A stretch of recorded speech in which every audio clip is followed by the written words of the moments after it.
नमस्कार, मैं हूं श्वेता झा। स्वागत है आप सभी का न्यूज पथ में। राह जिंदगी की हो या खबरों की, उसमें कई मोड़ होते हैं, कई रफ्तार होती है, कई पड़ाव होते हैं। जिंदगी से जुड़ी खबरों के साथ आपको लिए चलेंगे न्यूज पथ पर, लेकिन उससे पहले आपको बता दूं कि हॉर्न ओके प्लीज में आज बात होगी आपके पर्सनल डेटा की चोरी और उसके साथ हो रहे खिलवाड़ की।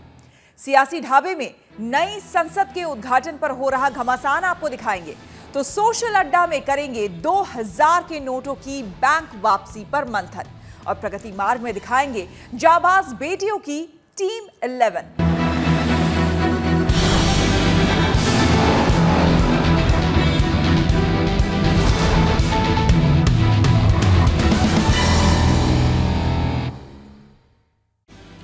और आइए शुरू करते हैं न्यूज पथ का सफर। सबसे पहले ऐसी तस्वीरें जिनका जिक्र सरेरा है। ये तस्वीरें सुर्खियों में भी है और सोशल मीडिया पर भी है।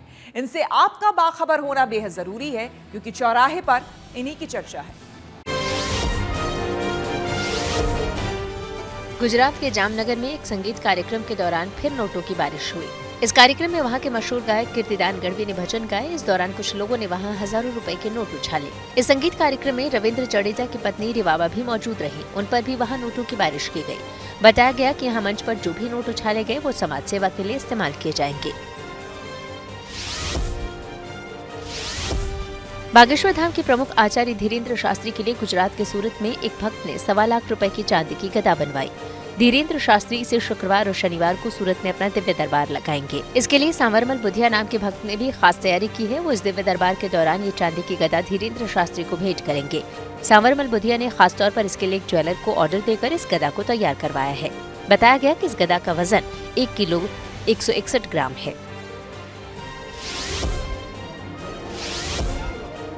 अभिनेता अक्षय कुमार उत्तराखंड में केदारनाथ धाम पहुंचे, जहां उन्होंने बाबा केदार के दर्शन किए। अक्षय कुमार नंगे पांव ही वीआईपी हेलीपैड से मंदिर तक गए। इस दौरान अक्षय ने भोले का महाअभिषेक किया। वहीं बद्री केदार मंदिर समिति की ओर से उन्हें रुद्राक्ष की माला, भस्म और केदारनाथ धाम का महाप्रसाद दिया गया। अक्षय अपने पारिवारिक मित्र सुमित अदालका के साथ केदारनाथ धाम पहुंचे थे। केदारनाथ धाम में दर्शन करने के बाद वो देहरादून के लिए रवाना हो गए। बिहार के मुजफ्फरपुर में एक आदमी को अपनी साली की शादी के लिए शराब का इंतजाम करना महंगा पड़ गया।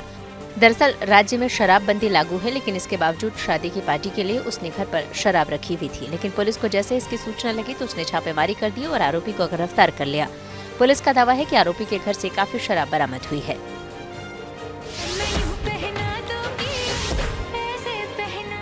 यूपी के प्रयागराज में एक दुल्हन के कपड़ों में रील बनाने वाली लड़की को ट्रैफिक नियम तोड़ने पर 17,000 का चालान आ गया। दरअसल वर्णिका चौधरी नाम की लड़की ने एक रील गाड़ी के बोनेट पर बैठकर दुल्हन के वेश में बनाई, तो दूसरी रील स्कूटी चलाते हुए इसी ड्रेस में बनाई, लेकिन हेलमेट नहीं पहना था। जैसे ही ये वीडियो सोशल मीडिया पर वायरल हुआ तो पुलिस ने कार्रवाई कर दी। गाड़ी के बोनेट पर बैठकर ट्रैफिक नियम तोड़ने पर 15,500 रुपए, तो बिना हेलमेट स्कूटी चलाने पर 1,500 रुपए का चालान काटा गया। जिंदगी का सफर सुहाना हो, इसके लिए सावधान रहना जरूरी है। रोजमर्रा के आपाधापी में कुछ देर बैठकर सोचना समझना भी जरूरी है कि आपके आसपास क्या हो रहा है, और जो कुछ हो रहा है उससे हमारी जिंदगी, हमारा परिवार कैसे प्रभावित हो सकता है।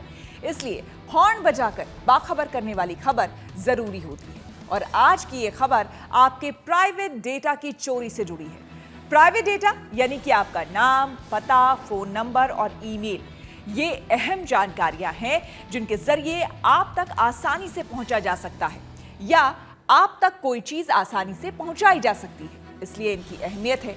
खास करके ऑनलाइन शॉपिंग में ये जानकारियां मांगी जाती है और कस्टमर्स देते हैं। लेकिन आप ये जानकर हैरान रह जाएंगे कि आपका ये प्राइवेट डेटा चोरी किया जाता है और उसे अच्छी खासी कीमत पर बेचा जाता है। महिलाओं के लिए कपड़ा बनाने वाली एक नामी कंपनी से लाखों कस्टमर्स का डेटा चोरी किया गया है और उसे खुलेआम ऑनलाइन बेचने की तैयारी है। इससे कस्टमर्स का क्या नुकसान है और ये कैसे आम आदमी की सुरक्षा के लिए खतरा है, इसे समझना जरूरी है और इसे लेकर सावधानी वाला हॉर्न बजाना भी जरूरी है।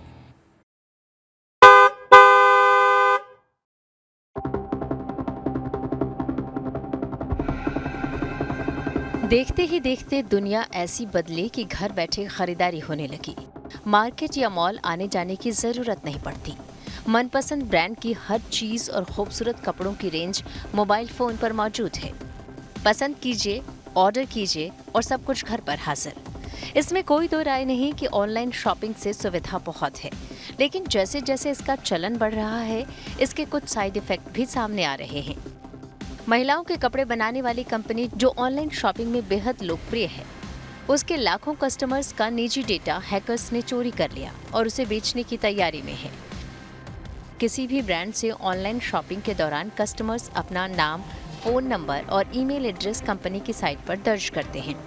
ये सभी डेटा कंपनी के पास सुरक्षित होने का दावा किया जाता है, लेकिन हैकर्स डेटा में सेंधमारी करने में कामयाब रहे और अब उसे किसी को भी बेचने के लिए तैयार हैं। आपने डेटा चोरी करने और उसे बेचने के बारे में जरूर सुना होगा, लेकिन शायद इस बात से अनजान होंगे कि इससे क्या नुकसान हो सकता है। साथ ही इससे बचने का तरीका भी जानना समझना जरूरी है और इसलिए डेटा चोरी को लेकर हॉर्न बजाना जरूरी है।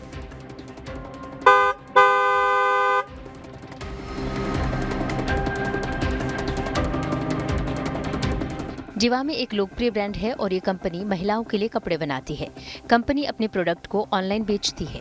जाहिर है कंपनी के पास लाखों कस्टमर्स का डेटा मौजूद है। चिंता की बात यह है कि जिवामे के 15 लाख महिला कस्टमर्स का डेटा हैकर्स ने उड़ा लिया है और क्रिप्टो करेंसी में भुगतान के जरिए ऑनलाइन बेचने के लिए तैयार हैं। इस डेटा को बेचने के लिए बाकायदा ऑनलाइन विज्ञापन दिया गया है।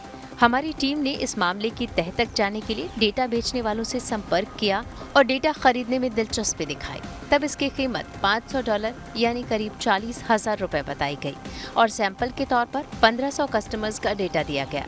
इनमें से कुछ लोगों को फोन करके हमने कंफर्म किया कि सभी जानकारियां सही थीं, यानी हैकर्स के पास वास्तव में सही डेटा है और यही चिंता की बात है, क्योंकि इस डेटा में महिला कस्टमर्स का नाम और उसका फोन नंबर, साथ ही उसका ईमेल एड्रेस और उसका पता शामिल है। यानी लाखों कस्टमर्स की निजी जानकारी जो सुरक्षा के लिहाज से बेहद अहम है, उसे ऑनलाइन बेचा और खरीदा जा रहा है। एक जो प्रोटोटाइप होता है, जो सिक्योरिटी होती है अबाउट पर्सनल इन्फॉर्मेशन, स्पेशली वैसे ब्रांड्स के लिए जो विमेन इनरवेयर को सेल कर रहे हैं, तो बहुत इम्पॉर्टेंट है कि वो एक सेफ प्लेटफॉर्म हो, क्योंकि आई थिंक कि किसी एक प्लेटफॉर्म पे ऐसा हो रहा है तो हम बाकी प्लेटफॉर्म को भी ट्रस्ट करने से हमारा जो ट्रस्ट है वो ब्रेक होता है। अगर हम शेयर कर रहे हैं कुछ, it is a trust which we are giving it, मतलब हम वो ट्रस्ट कर रहे हैं, वो वेबसाइट पे ट्रस्ट कर रहे हैं, वो ब्रांड को ट्रस्ट कर रहे हैं और वो ऐसा हमारे डिटेल्स शेयर कर रही है। दिस इज़ बेसिकली बहुत डेंजरस है हमारे लिए। हमारी ऑनलाइन प्राइवेसी को हैम्पर करता है और मतलब it's not safe for us और for all the ladies around us, so it's not safe. Personal data की चोरी से चिंता लाजिमी है। आपने गौर किया होगा कि मोबाइल या व्हाट्सएप के जरिए विदेशी कोड वाले फोन आते हैं। नौकरी या मोटी कमाई का ऑफर देने वाले ऐसे कॉल स्कैमर्स के होते हैं, जिनके झांसे में आने पर आपकी मेहनत की कमाई लुट सकती है। आपको बता दें कि आपका फोन नंबर और दूसरी जानकारियां इसी तरह किसी साइट से उड़ाई जाती हैं और उनको बेच दिया जाता है। इनका इस्तेमाल कोई दूसरा ब्रांड या फिर कोई स्कैमर्स भी कर सकता है। इसलिए प्राइवेट डेटा को लेकर अलर्ट रहना जरूरी है। जरूरी है कि आप ऑनलाइन शॉपिंग के लिए सही साइट्स चुनें। अच्छे ऑफर के चक्कर में किसी भी साइट्स पर अपना प्राइवेट डेटा न दें। ऑनलाइन शॉपिंग में सतर्क रहें, सुरक्षित रहें और दूसरों को जागरूक करने के लिए सावधानी वाला हॉर्न जरूर बजाएं। Bureau report, good news today. Mobile number एक प्राइवेट डेटा है, लेकिन खरीदारी के दौरान इसकी मांग की जाती है। बिल जनरेट करने के लिए या फिर सर्विस देने के लिए मोबाइल नंबर मांगा जाता है, लेकिन अब आप इसके लिए साफ मना कर सकते हैं, क्योंकि उपभोक्ता मामलों के मंत्रालय ने एक एडवाइजरी जारी की है, जिसके मुताबिक रिटेलर्स अब कस्टमर्स से मोबाइल नंबर के लिए जोर नहीं कर सकते और ना ही इसकी वजह से सर्विस देने या फिर बिल जनरेट करने से इनकार कर सकते हैं।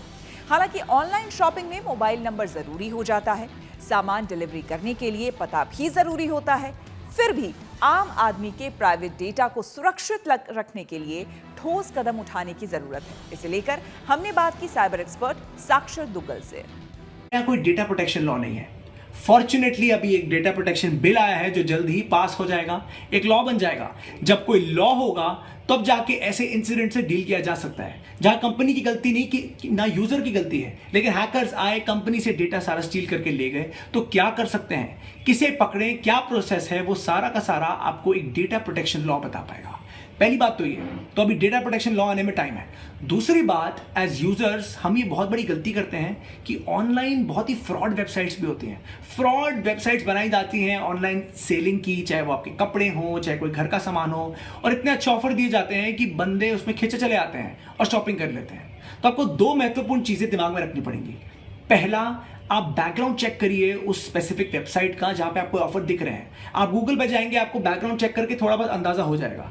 जैसे आप फिजिकली कहीं किसी दुकान में जाते हैं, आप जरूर उसके बारे में थोड़ा होमवर्क करते हैं, उसकी जब आप जाते हैं थोड़े आसपास देख के भी आपको पता लग जाता है कि जेन्युइन दुकान है या नहीं है। तो पहला हो गया, अपना थोड़ा होमवर्क कीजिए। दूसरी बात, आप कभी भी कोई वेबसाइट पे जाते हैं तो ऊपर HTTPS लिखा आता है। S का मतलब होता है सिक्योर। वो वेबसाइट सिक्योर है, जेन्युइन है। लेकिन अगर कोई वेबसाइट HTTP है तो समझ जाइए उस वेबसाइट से दूर रहने में भलाई है, क्योंकि वो बहुत ज़्यादा चांसेस है कि वो एक फ्रॉड वेबसाइट हो सकती है। तो आज के डेट में अवेयरनेस और ऑब्जर्वेशन बहुत महत्वपूर्ण हो गया है, और अगर हम एज नागरिक ये करेंगे तो हमारे लिए बहुत ही फायदेमंद रहेगा ये, और आने वाले टाइम में ऐसे फ्रॉड से भी हम बच सकते हैं। इस दौर में डेटा बेहद कीमती है, न सिर्फ आम आदमी के लिए बल्कि कंपनियों के लिए भी। उनका डेटा अहम होता है क्योंकि इसी के आधार पर कंपनी खड़ी होती है। इसलिए डेटा को हासिल करने या फिर चोरी करने के लिए लगातार साइबर अटैक के मामले बढ़ रहे हैं। आपको याद होगा कि कुछ दिन पहले दिल्ली में एम्स पर साइबर अटैक हुआ था, जिसका असर वहां के कामकाज पर पड़ा था। लेकिन अब एक अच्छी खबर आई है। दिल्ली की थॉटसोल इन्फोटेक नाम की एक सॉफ्टवेयर कंपनी ने ऐसा सॉफ्टवेयर तैयार किया है जो कि साइबर अटैक को रोकने में कारगर साबित हो रहा है, क्योंकि ये सॉफ्टवेयर किसी भी तरह की हैकिंग को शुरू में ही पकड़ लेता है और उसे वहीं पर खत्म कर दिया जाता है। अटैकर्स जो हैं वो कहीं से भी अटैक कर सकते हैं आपको, starting from your end point, laptop, desktop, to your email, to your application, to anything. ठीक है, तो हर चीज़ को सिक्योर करने के लिए अलग अलग प्रोडक्ट्स आते हैं मार्केट में।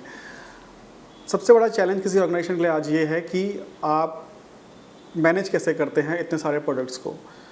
ठीक है, तो आजकल मार्केट में नया सॉल्यूशन है OpenXDR। OpenXDR क्या करता है, बेसिकली वो इंटीग्रेट करता है आपके हर एक इंडिविजुअल सिक्योरिटी सॉल्यूशन के साथ, और वो को रिलेट करता है, वो लॉग लेता है और को रिलेट करता है उन लॉग्स को, जिसके बेसिस पे वो अलर्ट भेजता है कस्टमर को कि there is some malicious thing is happening in your environment. आप इस सिस्टम को या इस सर्वर को आप अपने एनवायरनमेंट से हटा दीजिए। जो भी इनके क्लाइंट्स हैं, जब भी उनके सिस्टम में कोई सिक्योरिटी थ्रेट है या फिर कोई प्रॉब्लम है, तो वो तुरंत अलर्ट आएगा इनके मेल पर वो अलर्ट आएगा। उसमें सब कुछ लिखा होगा कि क्या प्रॉब्लम है और किस तरह की ये प्रॉब्लम है, सीरियस है या फिर नॉमिनल है। उसके बाद उस प्रॉब्लम का या फिर उस थ्रेट का एक टिकट जनरेट होता है, जो कि यहाँ पर दिखाई पड़ रहा है, और फिर ये डैशबोर्ड है जहाँ पर दिखाई पड़ता है कि अभी कितने प्रॉब्लम्स बाकी हैं जिनको सॉल्व करना उनको है, या फिर उन्हें किसी को उस पर असाइन करना है।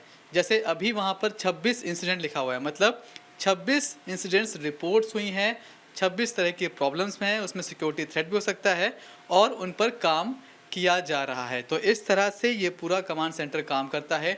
एक बार अलर्ट मिलने के बाद इनका ये काम है कि 4 घंटे के भीतर वो उस पूरी प्रॉब्लम को रिजॉल्व कर देते हैं, चाहे ये सिक्योरिटी थ्रेट ही क्यों ना हो। हिमाचल प्रदेश और उत्तराखंड में भारी बारिश हो रही है, जिस वजह से आपको बता दें केदारनाथ की यात्रा रोकनी पड़ी है। आइए आपको सीधे लिए चलते हैं न्यूज एक्सप्रेस वे पर, जहां पर देश से जुड़ी कुछ और जरूरी खबरें कर रही हैं आपका इंतजार। दिल्ली के सीएम अरविंद केजरीवाल कोलकाता पहुंचे, जहां उन्होंने पश्चिम बंगाल की सीएम ममता बनर्जी से मुलाकात की। इस दौरान उन्होंने केंद्र के अध्यादेश का मुद्दा उठाया। केजरीवाल के साथ पंजाब के सीएम भगवंत मान और राघव चड्ढा भी मौजूद रहे। वहीं ममता बनर्जी ने आरोप लगाया कि गैर बीजेपी सरकारों को काम नहीं करने दिया जा रहा है। दिल्ली से शिमला जाते वक्त राहुल गांधी ने रास्ते में ट्रक में भी सफर किया। इसके कुछ वीडियो भी सामने आए। अपने सफर में राहुल ने ट्रक ड्राइवरों से भी बातचीत की। वहीं इस दौरान राहुल गांधी अंबाला में गुरुद्वारे भी गए, जहां उन्होंने मत्था टेका और उसके बाद शिमला के लिए निकल गए। बैंकों में 2000 के नोट बदलने की प्रक्रिया शुरू हो गई। हालांकि पहले दिन कई जगहों पर ज्यादा भीड़ नजर नहीं आई। बैंकों का दावा है कि उन्होंने ग्राहकों की सुविधा के लिए बेहतर इंतजाम किए हैं। उधर इस बीच यूपी के जालौन का एक वीडियो सोशल मीडिया पर वायरल हो गया। इसमें दावा किया गया है कि पेट्रोल पंप पर 2000 रुपए का नोट नहीं लिया और स्कूटी में डाला पेट्रोल वापस निकाल लिया। श्रीनगर में G20 देशों के टूरिज्म वर्किंग ग्रुप की बैठक दूसरे दिन भी जारी रही। इस दौरान फिल्म और इको टूरिज्म पर विदेशी प्रतिनिधिमंडल के साथ चर्चा हुई। बैठक के बाद विदेशी मेहमानों ने श्रीनगर का दीदार भी किया। वहीं इस मौके पर जम्मू कश्मीर के उपराज्यपाल मनोज सिन्हा ने कहा कि राज्य एक नए युग का गवाह बन रहा है।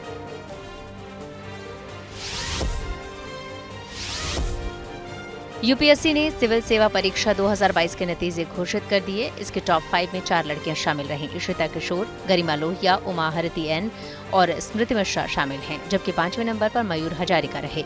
इस परीक्षा में कुल 933 उम्मीदवार पास हुए हैं। पहले लोगों ने फ़ोन करना शुरू कर दिया था, तो वो 2 मिनट का लैग था कि मैंने अपना फ़ोन साइड रखा था और उतने में रिज़ल्ट आ गया, तो फिर बहुत अच्छा लगा।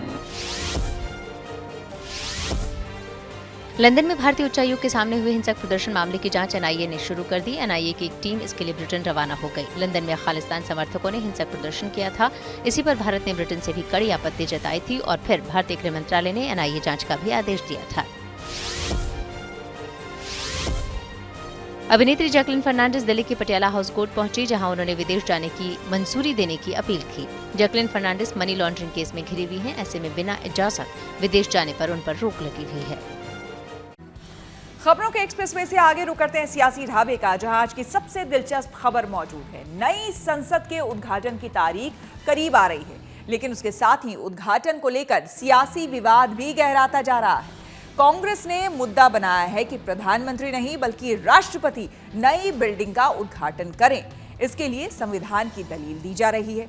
वहीं बीजेपी कांग्रेस को इतिहास याद दिला रही है। देखिए पूरी रिपोर्ट।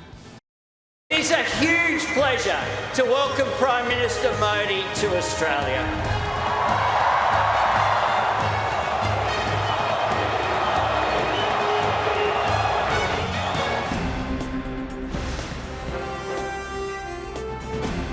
देश के लोकतंत्र की ताकत को दिखाने वाली ये तस्वीर ऑस्ट्रेलिया की है, जहां पीएम मोदी का ऐसा स्वागत हुआ कि दुनिया देखती रह गई।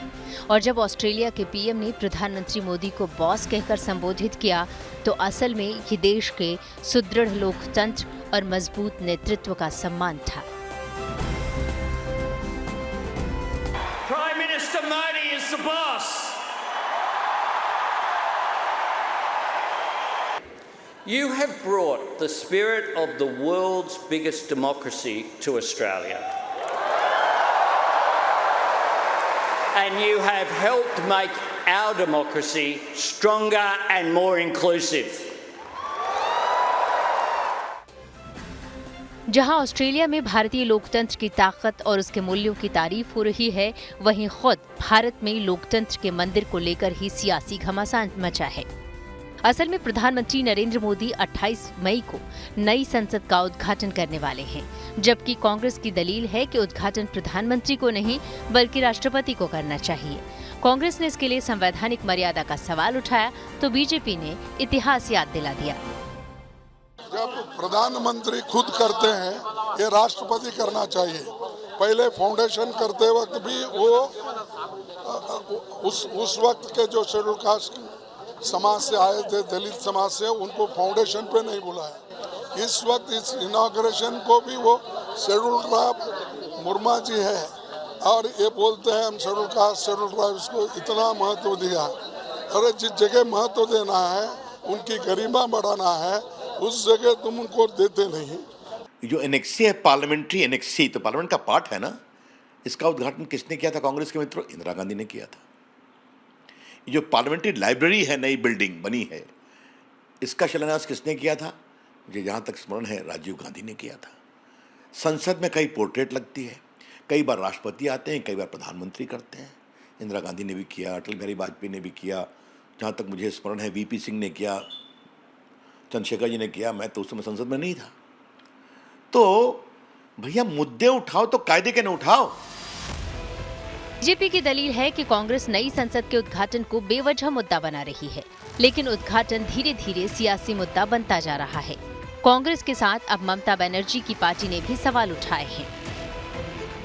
Because the parliament, according to constitution, consists of the president and both houses of parliament.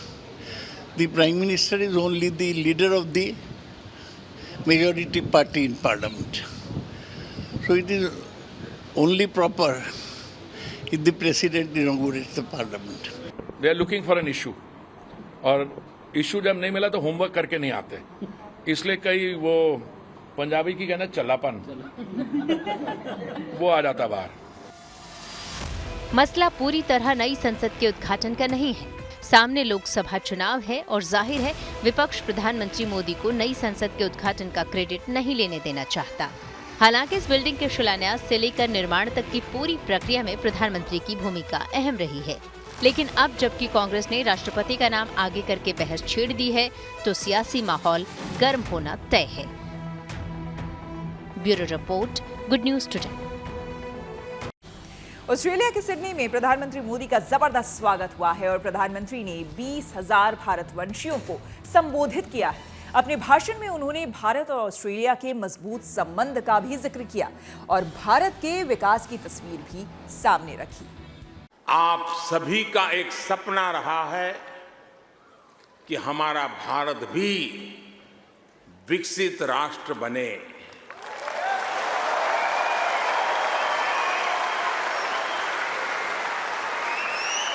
है ना आपका सपना? है ना आपका सपना? है ना आपका सपना? जो सपना आपके दिल में है, वो सपना मेरे दिल में भी है। दुनिया की सबसे बड़ी और सबसे युवा टैलेंट फैक्ट्री जिस देश में है, वो है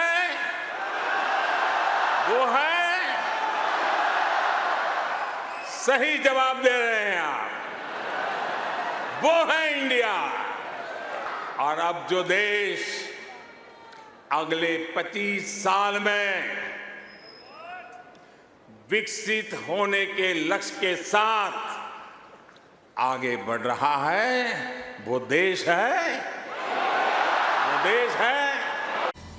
और न्यूज पथ पर आगे धन बाजार है, जहां शेयर बाजार से लेकर कारोबार तक की सभी अहम खबरें होती हैं और उसका सीधा रिश्ता आपकी आमदनी आपकी जेब से होता है। तो तेज रफ्तार खबरों के बीच ये जरूरी खबरें छूट ना जाए, आइए आपको सीधे लिए चलते हैं धन बाजार।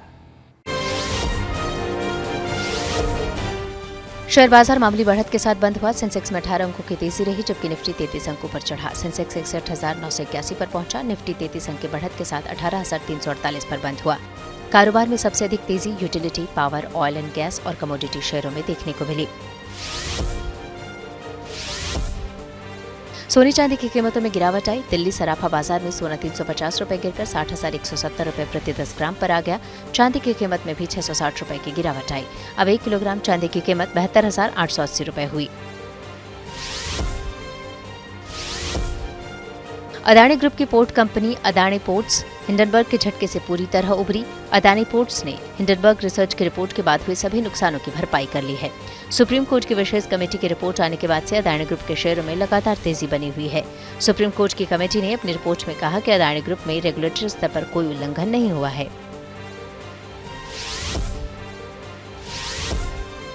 आयकर विभाग ने वित्तीय वर्ष 2022-23 के लिए आईटीआर भरने के लिए फॉर्म 1 और 4 जारी कर दिया।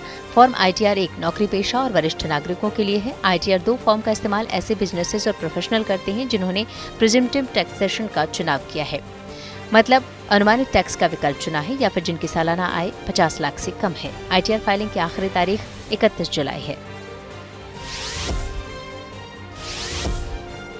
अमेरिका की दिग्गज mass media and entertainment company Walt Disney ने एक बार फिर से कर्मचारियों की छंटनी करने का फैसला किया है। वॉल्ट डिज्नी 2,500 कर्मचारियों को नौकरी से निकालेगी। हालांकि अभी तक इस बात की जानकारी सामने नहीं आई है कि कंपनी किस किस डिपार्टमेंट्स में छंटनी कर रही है। 1 महीने पहले डिज्नी ने 4,000 एम्प्लॉयज को नौकरी से निकालने का ऐलान किया था।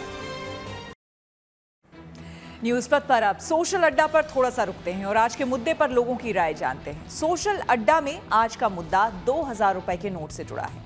आरबीआई के निर्देश पर बैंकों में 2,000 रुपए के नोट बदलने का काम शुरू हो गया है। रिजर्व बैंक ने साफ तौर पर कहा है कि कोई भी व्यक्ति 23 मई से 30 सितंबर 2023 के बीच 2,000 रुपए के नोट किसी भी बैंक में बदल सकता है या जमा कर सकता है। हालांकि एक दिन में 10 नोट ही बदले जा सकते हैं, जबकि जमा करने के लिए कोई लिमिट नहीं है। आरबीआई ने यह भी कहा है कि 2,000 रुपए के नोट लीगल टेंडर बने रहेंगे, यानी कि 2,000 रुपए के नोट से कहीं भी खरीदारी की जा सकती है। अगर कोई 2000 रुपए के नोट लेने से मना करता है तो उसकी शिकायत बैंक में की जा सकती है। सोशल अड्डा में हमने कुछ बैंकों में स्थिति का जायजा लिया और लोगों से बात कर उनका अनुभव और राय समझने की कोशिश की। फिलहाल हमें कोलकाता के आरबीआई के सामने और आज से जो फैसला लिया गया है कि 2000 रुपए के जो नोट बाजार में चालू थे वो चाहे तो आप आकर बैंक में या फिर आरबीआई के दफ्तर में पहुंचकर आप उसको बदल सकते। 45 पीस था, अभी 1 पीस हुआ है, मतलब 10 पीस दिया है, फिर बोला कि लाइन लगाओ फिर होगा।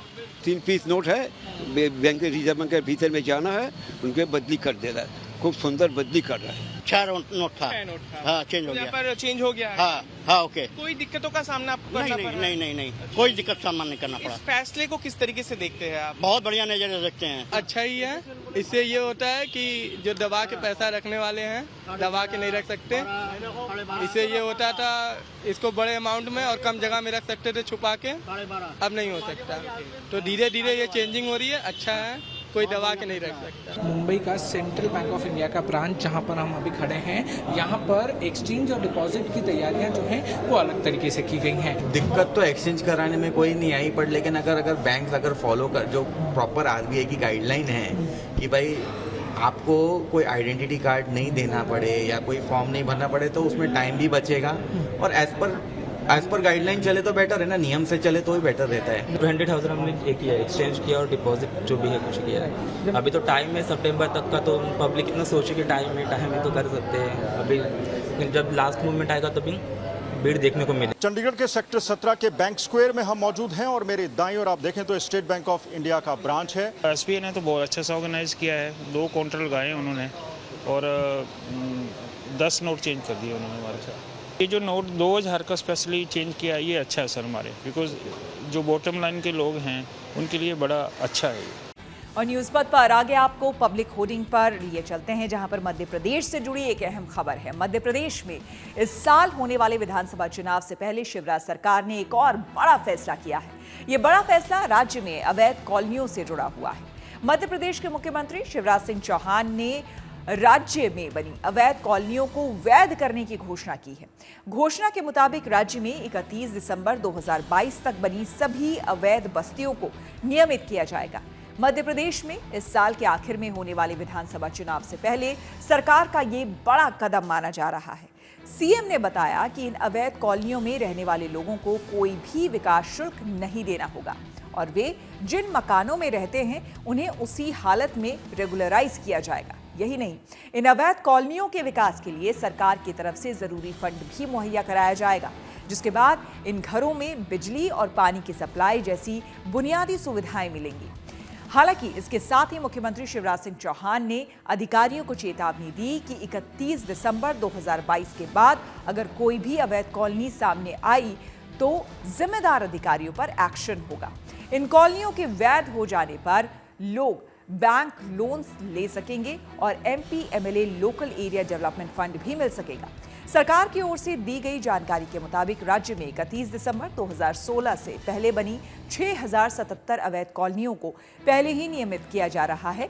इस दौरान मुख्यमंत्री से गुजारिश की गई है कि 31 दिसंबर 2022 तक बनी 2500 अवैध कॉलोनियों को भी वैध किया जाए ताकि ज्यादा लोगों को इस योजना का लाभ मिल सके। बताया जा रहा है कि राज्य में अवैध कॉलोनियों को नियमित करने की प्रक्रिया 30 जून तक पूरी कर ली जाएगी। और सैमसंग ने भारत में लॉन्च किया है नया स्मार्टफोन। टेक्नोलॉजी से जुड़ी ऐसी ही हर एक जरूरी खबर को जानने के लिए आपको लिए चलते हैं डिजिटल गली। नोकिया ने अपने ग्राहकों को एक और तोहफा दिया। उसने नोकिया C32 को भारत में भी लॉन्च कर दिया। इसे 2 वेरिएंट में लाया गया है। बेस वेरिएंट की कीमत 8,999 रुपए तो दूसरी वेरिएंट की कीमत 9,499 रुपए रखी गई है। कंपनी ने नोकिया C32 को 3 रंगों में पेश किया है। अमेरिका के मोंटाना राज्य में बैन के खिलाफ टिकटॉक अदालत चला गया। दरअसल हाल ही में वहां इस प्लेटफॉर्म पर प्रतिबंध लगाया गया है। यह नियम अगले साल 1 जनवरी से लागू होगा, लेकिन टिकटॉक ने इसका विरोध किया। उसका कहना है कि ये बैन महज अटकलों के आधार पर लगा है। मोंटाना अमेरिका का ऐसा पहला राज्य है जहां टिकटॉक पर पूरी तरह से बैन लगाया गया है। सैमसंग ने गैलेक्सी A14 स्मार्टफोन भारत में लॉन्च कर दिया। इसमें 50 मेगापिक्सल ट्रिपल कैमरा लगा हुआ है। सैमसंग ने इसे 2 वेरिएंट में उतारा है। इसकी कीमत 13,999 रुपए और 14,999 रुपए रखी गई है। और आइए अब रुक करते हैं प्रगति मार्ग का, जहां ऐसी खबरें हैं जो कि देश की तरक्की, प्रगति और लोगों की काबिलियत दिखाती है। बात चाहे सरहद की सुरक्षा की हो या फिर देश के भीतर आपात स्थितियों से निपटने की, महिलाओं ने हर जगह अपनी मौजूदगी दर्ज कराई है। हिमाचल प्रदेश की क्विक रिएक्शन टीम में भी 11 महिला कमांडोज ने मोर्चा संभाला है, जो किसी भी आपात स्थिति से मुकाबला करने को हरदम तैयार है।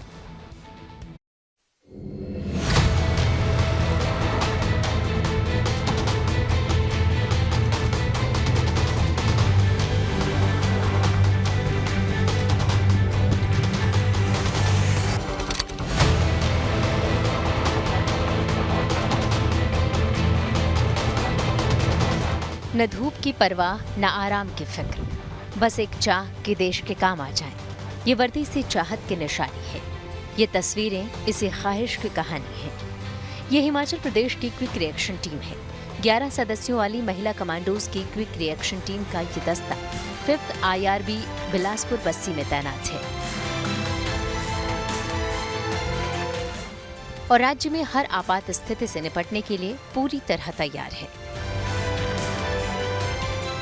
5th IRB यानी 5th जो इंडियन रिजर्व फोर्स है, जो बिलासपुर के बस्सी में है, वहाँ पर इनकी ट्रेनिंग होती है। कोई भी VIP मूवमेंट हो, कहीं भी कोई क्रिटिकल सिचुएशन हो, वहाँ पर जाकर सबसे पहले ये पहुँचती है और सबसे पहले जाकर रिस्पॉन्स करती है। वेपन्स खोलने से लेकर एडवांस टेक्नोलॉजी के से पूरी तरह से लैस। आपात स्थिति मतलब चाहे आतंकियों से मुकाबला करना हो या फिर बम धमाके जैसे हालातों से निपटना, चाहे हाईजैक हुई बस से नागरिकों को सुरक्षित निकालना या फिर VIP लोगों की सुरक्षा की जिम्मेदारी, हर बड़ा जोखिम उठाने को तैयार होती हैं ये कमांडोज। इसका पर्पस ये है कि एक जो नॉर्मल लेवल पे जो एक पुलिसमैन वर्क करता है, उससे अधिक एफिशिएंसी पे वर्क करना, कड़ी परिस्थितियां जो भी हो सकती है, टेररिस्ट अटैक है या कोई भी किसी भी तरह की आपदा है, बम ब्लास्ट है, उसकी इन्हें ट्रेनिंग दी जाती है और ये लगातार प्रशिक्षण करते हैं और कोई भी आपातकालीन स्थिति से निपटने के लिए तैयार रहते हैं। कठिन परिस्थितियों से मुकाबले की तैयारी के लिए इन्हें कड़ी ट्रेनिंग से गुजरना पड़ता है। नए नए आधुनिक हथियारों से दोस्ती करनी पड़ती है। पुलिस डिपार्टमेंट एक डिसिप्लिन फोर्स है और क्विक रिएक्शन टीम एक लेवल अप है उस डिसिप्लिन से। इसमें हमें फिजिकली स्ट्रॉन्ग किया जाता है एज कंपेरिजन टू बाकी जनरल ड्यूटीज देते हैं। हमें वेल इक्विप्ड वेपन्स के साथ ट्रेनिंग दी जाती है। हमें रिफ्रेशर कोर्स करवाए जाते हैं 3-3 महीने के बाद और हमारी फायरिंग करवाई जाती है ताकि हम इसके साथ जुड़ाव रहे हमारे वेपन का। अगर हमें ऐसी कोई न्यूज़ मिलती है तो हम विदिन 15 मिनट अपना असला अम्युनिशन लेके बस में बैठ जाते हैं और जहाँ पे मतलब कोई घटना हुई है वहाँ पे हम आधे पौने घंटे में उस जगह पे पहुँच जाते हैं। किसी भी आपातकालीन स्थिति के लिए हम हर टाइम जो तत्पर रहते हैं और इसके लिए हमें टाइम कोर्सेज चलाए जाते हैं और इसमें कोर्सेज में ना केवल हमें फिजिकली स्ट्रेंथ बढ़ाई जाती है बल्कि हमें आधुनिक हथियारों का भी ज्ञान प्रोवाइड करवाया जाता है, जिससे हम किसी भी आपदा से लड़ने के लिए सशक्त होते हैं। 26/11 हमले के बाद क्विक रिएक्शन टीम की जरूरत महसूस की गई और हिमाचल प्रदेश में महिला QRT कमांडो का दस्ता साल 2017 में तैयार हुआ। हिमाचल प्रदेश में साधारण महिला पुलिस की भर्तियों में अव्वल आने वाली महिलाओं को क्विक रिएक्शन टीम का हिस्सा बनाया जाता है। इन महिला कमांडोज का कहना है कि वैसे तो पुलिस की वर्दी भी ड्यूटी और अनुशासन याद दिलाती है, लेकिन ये वर्दी पहनकर QRT टीम का हिस्सा बनकर ये खुद को ज्यादा अनुशासित और शक्तिशाली महसूस करती हैं। Lalit Sharma, Bilaspur Bassi, good news today. तो इसी के साथ न्यूज पथ में मेरे यानी श्वेता झा के साथ फिलहाल इतना ही। देश दुनिया की तमाम पॉजिटिव खबरों के लिए आप देखते रहिए गुड न्यूज टुडे।